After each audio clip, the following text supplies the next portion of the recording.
Коррупция, антикоррупция, провокация. Одним словом, митинг. Он прошел вчера, 12 июня, в сквере имени Карла Маркса. К Карлу мы еще вернемся. Итак, Якутск стал очередным российским городом, где громко возмущаются коррупцией и пытаются с ней бороться. Антикоррупционеры – все те же лица, лозунги тоже не меняются.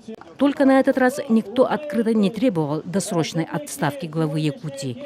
Требовали вернуть наворованное с продажи активов якутских промышленных предприятий.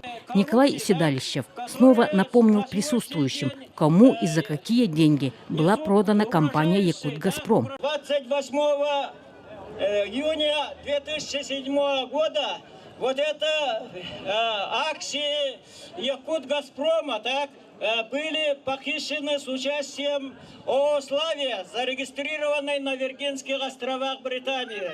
Вот этот вопрос в течение ряда лет от нас, от жителей Республики Саха, города Якутска, скрывается, так? Вы, наверное, никто из вас здесь стоящих, так, не слышали о том, что 28 октября 2008 года председателем Совета директоров Якутгазпром был избран иностранный гражданин Иван Дмитрий. А вот провокации на митинге были организованы самими митингующими, так горячо поддерживающими антикоррупционную борьбу.